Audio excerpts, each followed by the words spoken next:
Your grandfather is a general. Sure, but he fainted when he got the medal on his chest. Jason Thompson had been at the San Diego barracks for 3 months, and each day seemed worse than the last. The 19-year-old had enlisted against his family's wishes, especially his grandfather's, determined to prove he could succeed on his own merits. It was in the very first week that Staff Sergeant Richard started picking on him. It all started when Jason casually mentioned that his grandfather had served in the army. From that moment on, the taunts never stopped. Sure. Everyone here has a general in the family. Richard would laugh during morning formations, making the other soldiers laugh nervously. I bet your grandfather is the Supreme Commander of the Armed Forces. Isn't that right, Thompson? Jason would grit his teeth and remain silent. He carried a faded photo of his grandfather as a young man in his pocket wearing a simple soldier's uniform. It was the only memento he had brought from home, but he never showed it to anyone, knowing it would only make things worse. Staff Sergeant Richard was 32 and had joined the army at 18. He had never gotten a significant promotion, and it left him bitter. Seeing a seemingly spoiled young man claiming to have a military grandfather irritated him deeply. To him, recruits like Jason represented everything he hated, privilege disguised as humility. "Thompson, come here," Richard shouted one Monday morning. "Since your grandfather is so important, I'm sure he taught you how to clean bathrooms, didn't he?" "Sir, yes, sir," Jason replied, maintaining his military posture. "Great, then you will clean all the latrines in the barracks, and I want them to shine like your illustrious grandfather's medals." The other recruits avoided looking directly at Jason. Everyone knew the taunts were unfair, but no one had the courage to intervene. The military environment was hierarchical, and questioning a superior could bring serious consequences. Jason took the cleaning supplies without complaint. As he scrubbed the floor, he thought of his grandfather, retired Colonel William Thompson. The 75-year-old man had served for over 40 years, participated in peacekeeping missions, received important decorations, but was always discreet about his career. At home, he was just the loving grandpa who told stories and taught values. The situation worsened when Richard discovered Jason carried a photo in his pocket. "What's this here, Thompson?" the sergeant asked, snatching the photograph from the young man's hands during an unexpected inspection. "It's my grandfather, sir." Richard examined the photo and started laughing loudly, drawing the attention of other soldiers. "Guys, come see, General Thompson." He showed the photo to everyone. "Look at that important uniform. Must be from when he commanded the Imperial Army."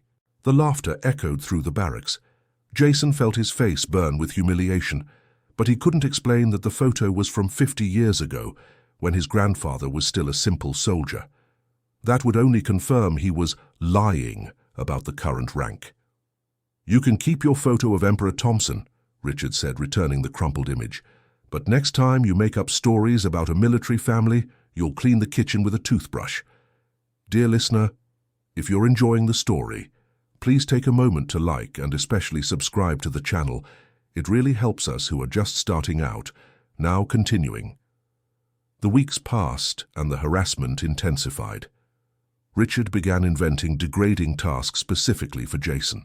While other recruits participated in important training, he was assigned to sweep yards, organize storerooms, and do chores that added nothing to his military training. "Thompson, did your general grandfather never teach you that soldiers need to know how to cook?" Richard would provoke during lunch. "Go help in the kitchen, and if you burn the food, you'll go without dinner." Jason obeyed silently, but inside he was boiling with rage. Not because of the humiliation itself, but because he knew he was disappointing the expectations he had for himself. He had enlisted to prove he could be a good soldier without anyone's help, but he was being treated like a janitor. The base nurse, Mrs. Eleanor, a 60-year-old lady who had worked there for over 2 decades, began to notice the differential treatment. Widow of a serviceman who had served at the same base, she knew the dynamics well and could recognize when someone was being unfairly targeted. "What's this story about a general in the family?" she discreetly asked Jason one afternoon when he was organizing the infirmary. "It's true, ma'am. My grandfather is a retired colonel, but I didn't want to use that to my advantage. I wanted to make it on my own." Eleanor studied him carefully. There was something in the young man's posture, in the way he spoke, that didn't seem like a lie. Besides, the surname Thompson was familiar to her, but she couldn't remember from where. "What is your grandfather's full name?" "William Andrew Thompson, Ma'am." Eleanor's heart nearly stopped. She knew that name. Her late husband always spoke with admiration of an officer named William Thompson, who had served with him in the 80s.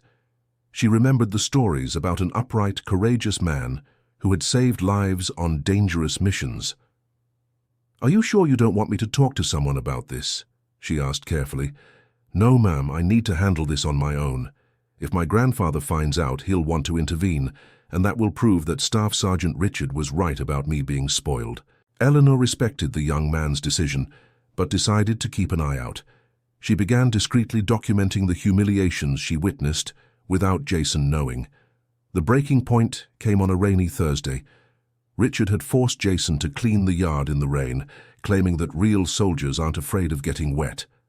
When the young man finished, soaked and shivering from the cold, the sergeant tore up his photo of his grandfather in front of everyone. "Enough joking about a non-existent general," he shouted, throwing the pieces of the photo on the wet ground. "If you lie again, you'll go to solitary confinement." Jason looked at the wet pieces of the only memento he had brought from home. For the first time in months, he felt tears welling in his eyes, not because of the photo itself, but because that image represented everything he admired in his grandfather: the humility, the perseverance, the dignity. "You had no right to do that," said Jason, his voice low but firm. "What did you say, recruit?" "I said you had no right to destroy my personal property." Silence fell over the yard. Richard turned red with anger. 20 push-ups now, and 2 extra hours of duty." Jason did the push-ups in the mud, collected the pieces of the photo and put them in his pocket.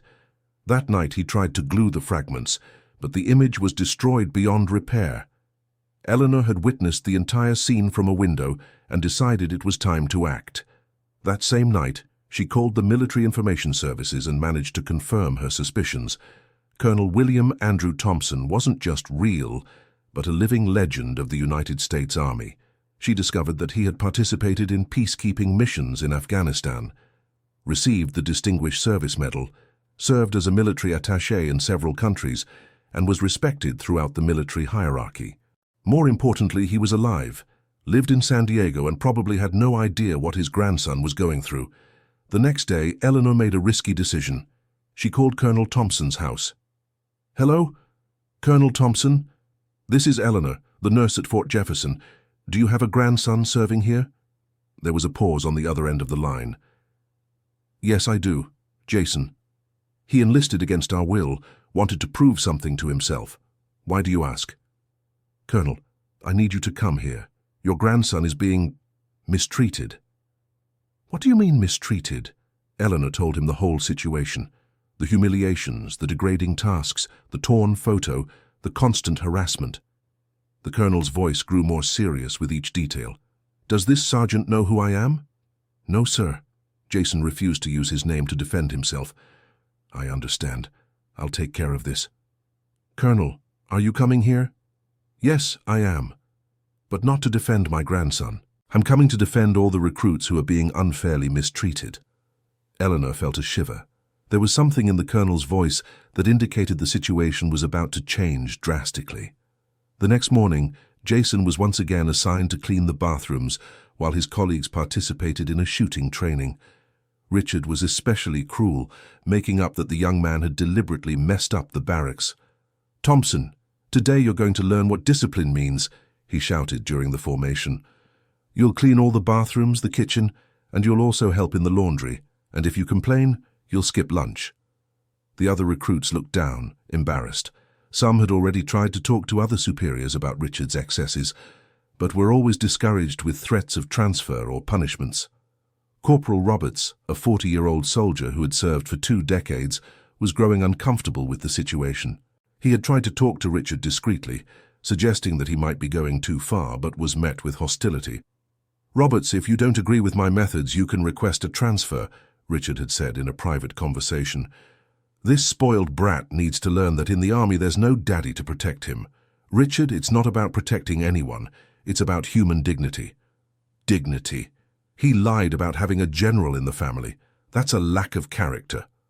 Roberts knew it was useless to argue. Richard was blinded by his own prejudices and bitterness. Meanwhile, Jason was scrubbing the bathroom floors for the third time that week. His knees were sore from kneeling on the hard floor. His hands were rough from the cleaning products, but he didn't complain. He thought of his grandfather, of the dignity with which he had always faced life's difficulties.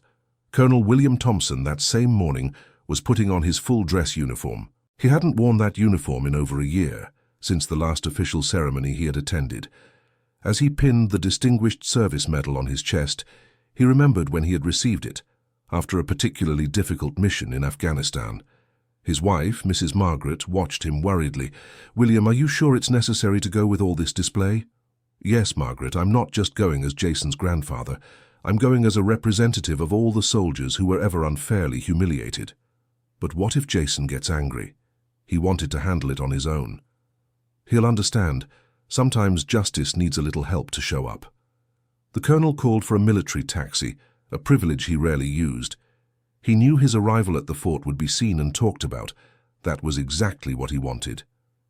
Dear listener, if you're enjoying the story, please take a moment to like and especially subscribe to the channel. It really helps us who are just starting out. Now continuing. At the fort, the morning was proceeding as usual. Richard was in his office, filling out reports and planning new ways to teach humility to Jason. He had decided that the following week the young man would be assigned to wash all the fort's vehicles, a task normally divided among 10 soldiers. "Staff Sergeant Richard?" a soldier called from the door. "What is it?" "There's an official car arriving at the gate. Must be some administrative visit." "Don't disturb me." But 5 minutes later, the same soldier returned, visibly nervous. "Sergeant, the commander is urgently requesting your presence in the main courtyard." "Why?" "I don't know, sir. But it seems important." Richard sighed irritably and went down to the courtyard. To his surprise, he saw a crowd of soldiers formed in a circle, all looking toward the center with expressions of respect and admiration. "What's going on here?" he asked loudly. That's when he saw it. In the center of the circle was a 75-year-old man, impeccably dressed in full-dress uniform. What caught the eye wasn't just his upright military posture, but the medals shining on his chest. Richard recognized some: Distinguished Service Medal, Distinguished Service Medal, Legion of Merit, and several others that only very high-ranking officers possessed. Retired Colonel William Thompson was calmly talking with the base commander, Lieutenant Colonel Blackwell. The conversation seemed serious but cordial. "Colonel Thompson," Blackwell was saying, "it's an honor to have you here.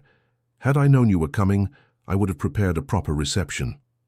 "I didn't come for ceremonies, Blackwell. I came to resolve a personal matter that has become institutional." It was at that moment that Richard approached, still not fully understanding the situation. "Commander," he said, saluting. "Ah, Staff Sergeant Richard. Perfect. Colonel Thompson would like to speak with you." Richard looked at the colonel and felt a shiver run down his spine. There was something about the man's posture, the way the medals shone in the morning sun, that made him swallow hard. "Colonel," he greeted, trying to maintain composure. "Sergeant, I understand that you have the soldier Jason Thompson under your responsibility." Richard's mind began to process the information. Thompson, the same last name, the medals, the man's age. Slowly, reality began to form in his head like a puzzle being assembled. Yes, sir," he stammered. "I'd like to see him, please." He's performing cleaning duties at the moment, Colonel." Cleaning duties. The colonel's voice remained calm, but there was a firmness that made Richard's legs feel weak. "And why isn't he participating in training with the other recruits?" Richard opened his mouth to respond, but no sound came out. The reality of the situation had finally fully settled in his mind. That man covered in medals was really Jason's grandfather. All the jokes, all the humiliations, all the times he had called the young man a liar, flashed through his head like a fast movie. "Sergeant," the colonel insisted, "I'm waiting for an answer." It was at that moment that Richard felt the world spinning around him. The blood drained from his head, his legs weakened, and he collapsed to the ground, fainted. The silence that followed was broken only by the sound of Richard's body hitting the asphalt. Soldiers rushed to help him, but the colonel remained impassive, as if this were just a minor inconvenience. "Commander," he said calmly to Blackwell, "while they take care of the sergeant, I'd like to see my grandson." "Of course, Colonel, I'll get him immediately." Jason was finishing cleaning the last bathroom when Corporal Roberts appeared at the door, panting. "Thompson, the commander wants to see you in the main courtyard. Now." "Did I do something wrong, Corporal?" "I have no idea, but you'd better hurry." Jason dropped the cleaning supplies and ran to the courtyard, imagining what kind of trouble awaited him. Maybe Richard had made up some new accusation against him. When he reached the courtyard and saw the crowd of soldiers, he was confused, and when he finally managed to see the center of the circle, his heart stopped. There was his grandfather, William Thompson, wearing his full dress uniform, with all his medals shining in the sun. The man he so admired, the one he had tried to protect from his troubles, was right there, in the middle of the base. "Grandpa," he whispered, unable to move. The colonel turned and saw his grandson. Jason was dirty, his uniform stained with cleaning supplies, his hair messy, clearly coming from some degrading task. But in the young man's eyes, the colonel saw the same determination he had always admired. "Jason," he said, opening his arms. The young man ran and hugged his grandfather, completely forgetting where he was, forgetting the military hierarchy, forgetting everything except the relief of seeing the man he admired most in the world. "Grandpa, I can explain." "You don't need to explain anything, my boy. I understand everything." The hug lasted several seconds, and when they finally separated, Jason realized everyone was watching. Soldiers, sergeants, corporals, all with expressions of respect and admiration. Some whispered among themselves, others just watched in silence. "Jason," said the colonel, placing his hands on his grandson's shoulders, "you did the right thing by trying to make it on your own. But sometimes justice needs to show up." "Where is Staff Sergeant Richard, Grandpa?" "Being taken care of by the paramedics. Apparently, he got a little dizzy when he saw me." Jason looked around and saw Richard being helped to his feet by some soldiers. The sergeant was pale, still dizzy but conscious. When his eyes met Jason's, he lowered his head, clearly embarrassed. Lieutenant Colonel Blackwell approached the two. "Colonel Thompson, I wasn't aware of the situation your grandson was facing. If I had known—" "I know you didn't, Blackwell. I'm not here to blame anyone. I'm here to make sure situations like this don't happen again." "What do you suggest?" "A full investigation into the training methods used here, and especially a review of the criteria for promoting instructor sergeants."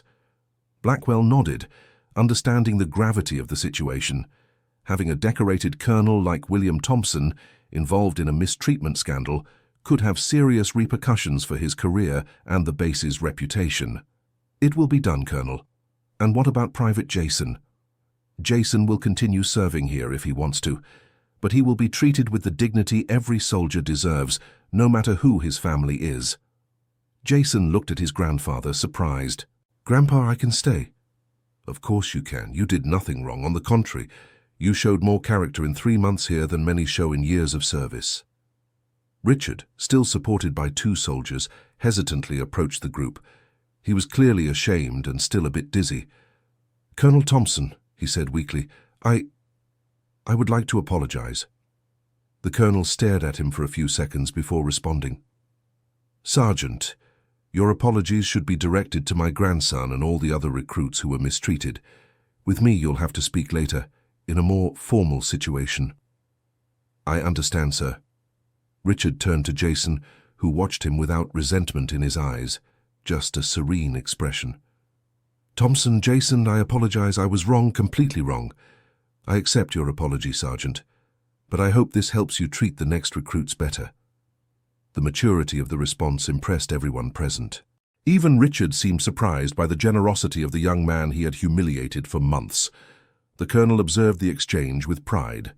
That was exactly what he expected from Jason: strength without bitterness, justice without revenge. "Well," said the colonel, looking around at all the soldiers, "I think we all learned something today. Now, if you'll excuse me, I'd like to speak with my grandson in private." The group dispersed, but the buzz continued. The story of what had happened would spread throughout the entire base in a matter of hours, and probably to other bases in a matter of days. Eleanor, who had observed the entire scene from afar, approached the two. "Colonel Thompson, I'm Eleanor, the nurse who called you." "Ah, Eleanor," said the colonel, greeting her warmly. "Thank you very much for alerting me about the situation. You were brave." "I only did what was right, Colonel. Jason is a good young man and didn't deserve to go through that." "Grandpa," said Jason, curious, "how did you know what was happening?"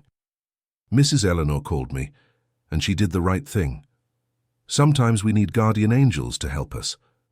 Jason looked at the nurse with gratitude. "Thank you, Mrs. Eleanor. You didn't have to get involved." "Of course I did, my boy.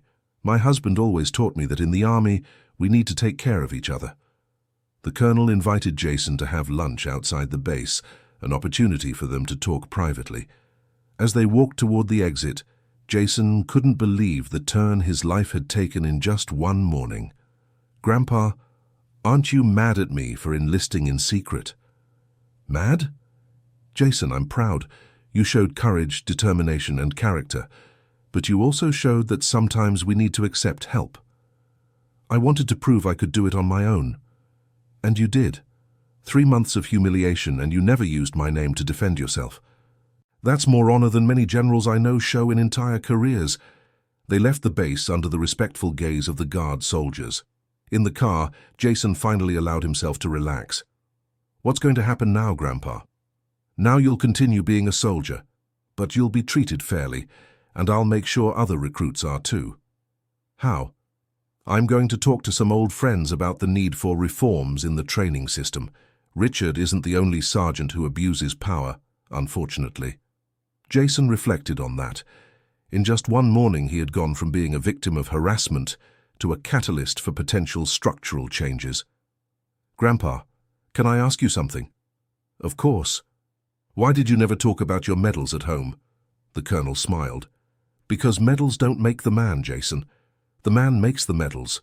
I didn't want you to respect me for what's on my chest, but for what's in my heart." "And what's in your heart?" "Love for family, respect for comrades, and the certainty that everyone deserves to be treated with dignity, no matter their position in life." Dear listener, if you're enjoying the story, please take a moment to like and especially subscribe to the channel. It really helps us who are just starting out. Now continuing. At the restaurant, Jason told his grandfather all the details of the last 3 months. The daily humiliations, the degrading tasks, the torn photo, the feeling of powerlessness. The colonel listened in silence, sometimes clenching his fists, but always maintaining his composure. "Do you know why I didn't intervene earlier, even though I knew you were here?" asked the colonel when Jason finished telling his story. "Why, Grandpa?" "Because your grandmother convinced me that you needed to find your own path. She said if I interfered, you'd never know if you succeeded on your own merit." And was she right? She was and she wasn't. She was right about you needing to find your strength, but I should have realized there was a difference between challenge and abuse. Jason thought about that. In a way, the difficult months had truly strengthened him, but not in the way they should have. "What's going to happen to Staff Sergeant Richard?" "That's not up to me. It depends on the investigation that will be conducted, but I suspect he'll at least be transferred." "I don't want him to be severely punished, Grandpa. I think he was just frustrated with his own career." The colonel looked at his grandson with even more pride. "Jason, that ability of yours to forgive is admirable. But remember, forgiving doesn't mean accepting that the behavior will be repeated." "I understand. Richard will need to face the consequences of his actions, not for revenge, but so other recruits won't go through what you went through." After lunch, they returned to the base. The news of what had happened spread quickly, and Jason noticed the other soldiers looking at him differently. Not with envy or resentment, but with genuine respect. Corporal Roberts approached him at the entrance. "Thompson, can I speak with you?" "Of course, Corporal. I want to apologize for not intervening more firmly. I tried talking to Richard a few times, but—" "Corporal, you don't need to apologize. I know you tried to help. Even so, I should have done more. Your grandfather is a legend in the army. Serving with someone from his family is an honor." Jason smiled. Corporal, I hope to be judged by what I do, not by what my grandfather did. And you will be. But now at least you'll have the chance to show what you're capable of. In the following days, life at the base changed completely for Jason. Not that he received special treatment, but he was finally treated like any other recruit. He participated in training, marches, physical exercises, everything he had missed during the months of harassment. Richard was temporarily reassigned while an investigation was conducted. Other recruits began speaking about unfair treatment they had witnessed or suffered, revealing the problem was broader than imagined. Lieutenant Colonel Blackwell called Jason for a private conversation the following week. "Soldier Thompson, I'd like to know how you're feeling after last week's events." "Well, Commander, I can finally focus on being a good soldier." "Excellent. And I want you to know we're implementing changes in training protocols to prevent situations like yours from repeating." "I'm glad to hear that, Commander. I'd also like to offer you a transfer to another base if you prefer. I'd understand perfectly if you wanted a fresh start." Jason thought for a moment. "Commander, with all due respect, I prefer to stay.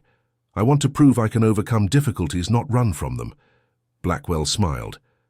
"I expected that answer. You truly are Colonel Thompson's grandson." 2 weeks later, the base received an official visit from the Army High Command.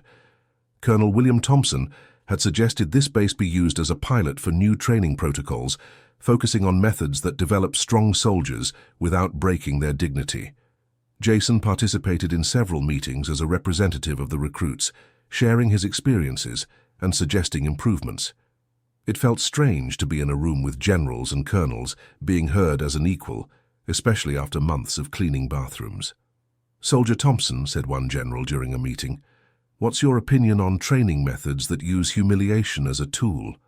"General, I believe strong soldiers come from overcoming fair challenges, not from unjustly breaking dignity. A humiliated soldier may become obedient, but will never become truly strong." The answer impressed the officers present. There was wisdom in those words that went beyond the age of the young man speaking them. 1 month after the incident, Richard returned to the base, but in an administrative role. The investigation had revealed a pattern of abusive behavior, but also personal factors contributing to his bitterness. Instead of being discharged, he was offered psychological treatment and a chance to start over. Jason was one of the few who supported this decision. "Why did you defend Richard?" a colleague asked. "After everything he did to you?" "Because destroying a person builds nothing. If he can change, it's better for everyone." Richard, now working in logistics, avoided Jason out of embarrassment. But one day, inevitably, they met in the hallway. "Thompson," he said hesitantly. "Staff Sergeant." "How are you?" "Fine, Staff Sergeant. And you?" "Learning. Going to therapy, trying to understand why I acted that way." "I'm glad to hear that." "Thompson, Jason, have you really forgiven me?" Jason looked him in the eyes. "I have, Staff Sergeant, but I hope you use this second chance to be better." "I will, I promise." That conversation marked the beginning of a real change in Richard. Months later, he would become an example of how people can change when given the opportunity and proper support. Retired Colonel William Thompson returned to the fort a few times in the following months, always as a consultant for the new training protocols, but he never directly interfered with Jason's routine, keeping his promise that his grandson would be judged on his own merits. And Jason lived up to expectations. Without the constant harassment, he could demonstrate his real abilities. He excelled in marksmanship, strategy, leadership, and especially in his ability to unite the group of recruits. 6 months after the incident, Jason was promoted to corporal, the youngest age allowed by regulations. The ceremony was simple, but his grandfather was there, proud, watching his grandson receive the insignia of his first promotion. "How do you feel, Corporal Thompson?" asked the colonel after the ceremony. "I feel like I'm finally on the right path, Grandpa." "And you are. But remember, each promotion brings more responsibility, not just more prestige." "I understand. And I intend to honor that responsibility." The colonel looked around the fort, seeing the new recruits being trained more humanely, but just as rigorously. "Do you know what makes me proudest in all this, Jason?" "What, Grandpa?" It's not that you survived the humiliation, it's that you turned it into something positive for others. Jason reflected on that. It was true. His experience had contributed to changes that would benefit hundreds of future recruits. Grandpa, can I ask you a personal question? Of course. Were you ever humiliated when you were young? The colonel smiled sadly. Many times, Jason. I was poor, had little formal education, came from a family with no military tradition. Some superiors made me feel like I didn't belong in that world. How did you overcome it? The same way you did, by keeping my dignity, working hard, and never losing sight of my values. And when I reached leadership positions, I swore I would never do to others what they did to me. That's why you were always so kind to us at home. Exactly. I learned that true authority comes from respect, not fear. 2 years later, Jason was serving as an instructor for new recruits, applying the methods he had helped develop. He was strict but fair, demanding but respectful. One day, he received a particularly challenging group of new soldiers. Among them was an arrogant young man who claimed to have important connections in the government. "Corporal Thompson," the young man said on the first day, "I hope you understand that I'm not an ordinary recruit. My uncle is a congressman." Jason looked at him calmly. "Soldier, in here, everyone is equal. Your uncle could be the president, but that doesn't change the fact that you need to learn to be a good soldier." "But surely that counts for something." "It does. It means you have more responsibility to set a good example, since you represent an important family." The young man didn't expect that answer. During the following months, Jason treated him exactly like everyone else, without privileges, but also without harassment. The result was that the young man, deprived of the crutch of his family connections, developed his own qualities. "Corporal Thompson," the young man said at the end of the training, "thank you for treating me like a normal person." "You're welcome, soldier. That's what you needed." "How did you know?" Jason smiled, remembering his own experience. "Because I've been on the other side. I've been judged for what my family represents, not for who I am. I know how damaging that can be, for better or worse." Jason's approach became a model for other instructors. He had found the perfect balance between rigor and humanity, between discipline and dignity. Retired Colonel William Thompson followed his grandson's career with growing pride. Jason wasn't just a good soldier, but was becoming a respected leader, someone who inspired others to be better. "Margaret," he said to his wife one evening, 3 years after the incident, "I think our grandson has found his place in the world. I always knew he would. He has your determination, William. And your kindness, too, that he inherited from you." The colonel laughed. "I don't know if it was inheritance or learning, but I know he's using those qualities well." 5 years after enlisting, Jason was promoted to sergeant. At the ceremony, he looked into the audience and saw not only his grandfather and family, but also Eleanor, now retired but still following her boys, Roberts, who had become a close friend, and even Richard, who had become a completely different person. In his speech, Jason spoke about the importance of treating every soldier as a human being worthy of respect, about the difference between leadership and authoritarianism, about how true strength comes from unity, not division. "I learned," he said, "that we can be rigorous without being cruel, demanding without being unfair, strong without being insensitive. A strong army is made up of soldiers who respect their superiors out of admiration, not fear." The words echoed through the audience, and many present knew they came from deep, personal experience. After the ceremony, Jason met privately with his grandfather. "Grandpa, thank you." "For what, Jason?" "For what?" "For giving me the chance to grow on my own, but for showing up when I really needed it. It was your grandmother who taught me the right timing. She always knew when to interfere and when to let you fight your own battles." She was right. She almost always was. She was a wise woman. They stood in silence for a moment, thinking of the woman who had been the heart of the family and who had passed away the previous year. "Jason, can I ask you something?" "Of course, Grandpa."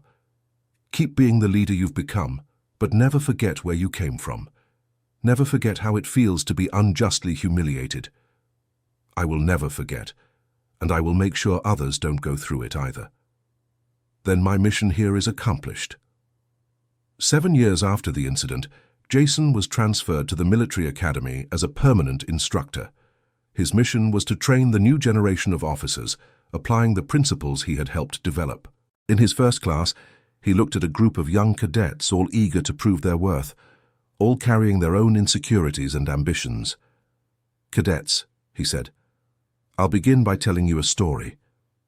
The story of a young man who enlisted thinking he needed to prove something and discovered that the only thing he really needed to prove was his character. And so Jason began shaping the new generation of military leaders, always remembering that before being officers, they needed to be human beings of integrity." Colonel William Thompson visited the academy regularly, now as an emeritus consultant. At 80 years old, he still maintained an upright posture and a sharp mind. But what made him proudest was seeing how his grandson had transformed his painful experience into a source of wisdom for others. "Jason," he said during one of his visits, "do you realize the cycle we created?" "How so, Grandpa?" "You were humiliated, but responded with dignity. That created changes that benefited thousands of soldiers. Now you're training officers who will treat their subordinates well. It's a positive cycle that could last generations." Jason had never thought of it that way, but it was true. His personal experience had transformed into institutional change, which in turn was creating a more humane military culture. "You know what that means, Grandpa?" "What?" "That maybe every difficulty has a greater purpose. Maybe I needed to go through that to be able to help others." The colonel smiled. "That's a very mature way of looking at things. But remember, suffering only becomes useful when we transform it into wisdom and compassion." "I understand. And you did exactly that." 10 years after the original incident, Jason, now a major, was invited to speak at an international conference on military training methods. His story had become a case study on how to turn negative experiences into positive changes. In the audience, among hundreds of officers from various countries, was his grandfather, now 85 years old, still proud and hanging on every word. "Ladies and gentlemen," said Jason in English, "I want to tell you about the day my grandfather saved not just me, but an entire system of military training." And he told the story, not as a narrative of revenge or victimization, but as an example of how personal dignity can transform into collective change, of how individual suffering can become universal wisdom. The presentation was met with enthusiastic applause, and several countries expressed interest in implementing the methods developed in the United States. After the lecture, Jason met with his grandfather. "How did I do, Grandpa?"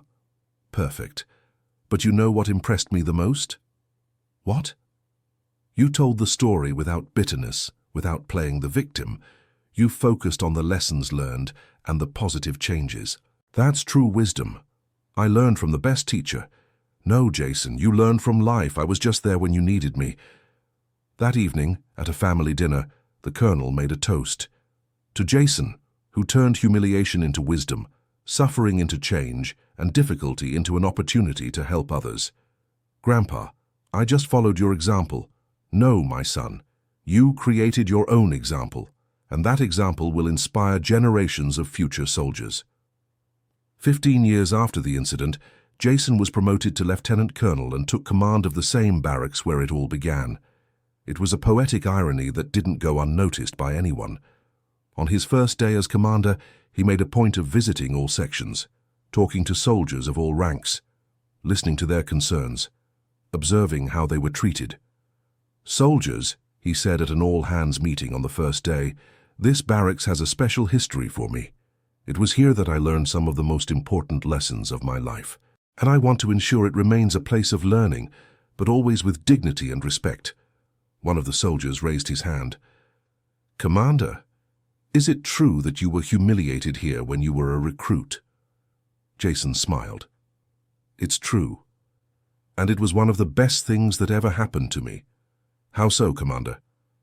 "Because it taught me that we should never mistreat someone under our responsibility. It taught me that true leadership comes from example, not imposition. And it gave me the mission to ensure no soldier endures unnecessary humiliation." That same day, Jason instituted new protocols, weekly meetings with soldier representatives, an anonymous suggestion box, and most importantly, mandatory training on respectful leadership for all sergeants and corporals. "Commander," said Corporal Roberts, now a master sergeant and about to retire, "you've changed this place forever." "It wasn't just me, Roberts.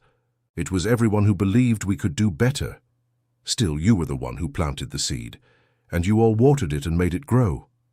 At 90 years old, Colonel William Thompson still visited the barracks occasionally, always received with full military honors.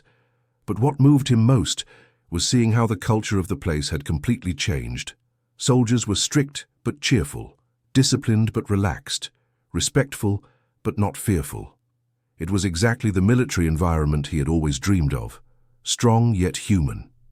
"Jason," he said during one of his last visits, "you've achieved something few do in life." "What, Grandpa?" "You turned your pain into healing for others. You transformed your bad experience into a force for good." "I'm still learning, Grandpa. We're all always learning. But you've already taught more than many people teach in a whole lifetime." 2 years later, Colonel William Thompson passed away in his sleep at 92. The funeral was a full military ceremony with general's honors, even though he had retired as a colonel. The Army made sure to recognize his contributions to the modernization of training methods. Jason, now a colonel, was the one who gave the main speech. "My grandfather taught me that medals don't make the man makes the medals. But most importantly, he taught me that our true legacy isn't the titles we carry, but the lives we positively touch." William Thompson directly touched thousands of lives and millions indirectly through the changes he inspired.